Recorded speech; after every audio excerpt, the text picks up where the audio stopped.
The Cats of Ulthar. It is said that in Ulthar, which lies beyond the river Sky, no man may kill a cat. And this I can verily believe, as I gaze upon him who sitteth purring before the fire.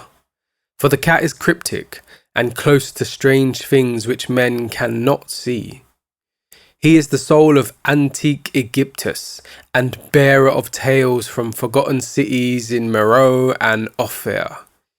He is the king of the jungle's lords and heir to the secrets of hoary and sinister Africa. The Sphinx is his cousin, and he speaks her language, but he is more ancient than the Sphinx, and remembers that which she hath forgotten. In Ulthar, before ever the burgesses forbade the killing of cats, there dwelt an old cotter and his wife who delighted to trap and slay the cats of their neighbours. Why they did this? I know not, save that many hate the voice of the cat in the night, and take it ill that cats should run stealthily about yards and gardens at twilight. But whatever the reason, this old man and woman took pleasure in trapping and slaying every cat which came near to their hovel. And from some of the sounds heard after dark, many villagers fancied that the manner of slaying was exceedingly peculiar. But the villagers did not discuss such things with the old man and his wife, because of the habitual expression on the weathered faces of the two, and because their cottage was so small and so darkly hidden under spreading oaks at the back of a neglected yard. In truth, much as the owners of cats hated these odd folk, they feared them more, and instead of berating them as brutal assassins, merely took care that no one cherished pet or mouser should stray towards the remote hovel under the dark trees. When through some unavoidable oversight a cat was missed and sounds heard after dark, the loser would lament impotently, or console himself by thanking fate that it was not one of his children who had thus vanished. For the people of Ulthar was simple, and knew not whence it is that all cats first came. One day, a caravan of strange wanderers from the south entered the narrow cobbled streets of Ulthar. Dark wanderers they were, and unlike the other roving folk who passed through the village twice every year. In the marketplace they told fortunes for silver and bought gay beads from the merchants.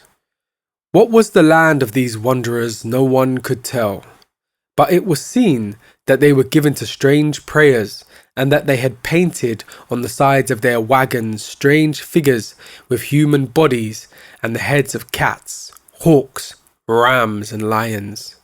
And the leader of the caravan wore a headdress with 2 horns and a curious disc betwixt the horns. There was in this singular caravan a little boy with no father or mother, but only a tiny black kitten to cherish.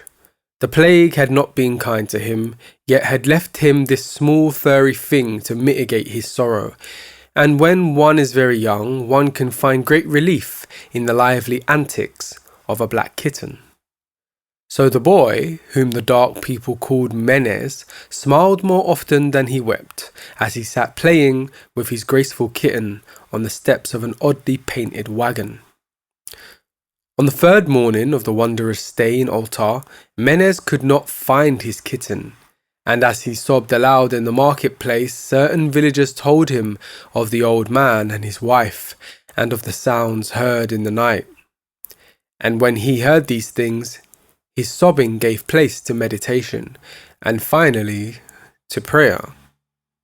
He stretched out his arms towards the sun, and prayed in a tongue no villager could understand, though indeed the villagers did not try very hard to understand, since their attention was mostly taken up by the sky and the odd shapes the clouds were assuming.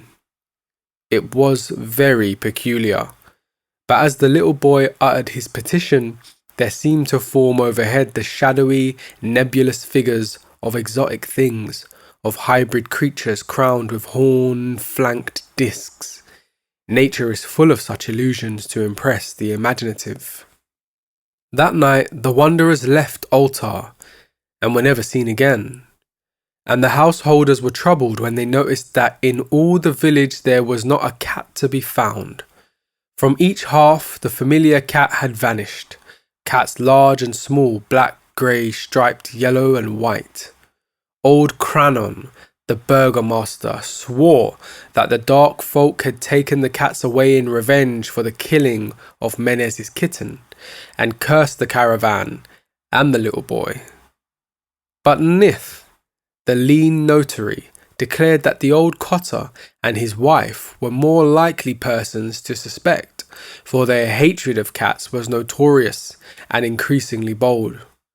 Still, no one durst complain to the sinister couple, even when little Atal, the innkeeper's son, vowed that he had at twilight seen all the cats of Ulthar in that accursed yard under the trees, pacing very slowly and solemnly in a circle around the cottage, two abreast, as if in performance of some unheard of rite of beasts.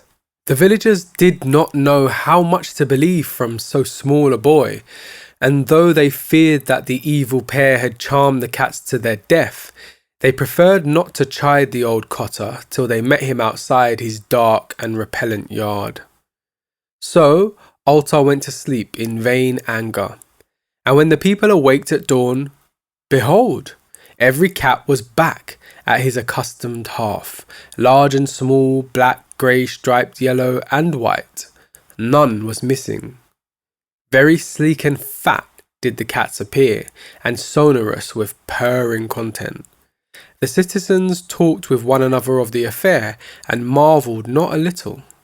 Old Cranon again insisted that it was the dark folk who had taken them, since cats did not return alive from the cottage of the ancient man and his wife. But all agreed on one thing, that the refusal of all the cats to eat their portions of meat or drink their sources of milk was exceedingly curious.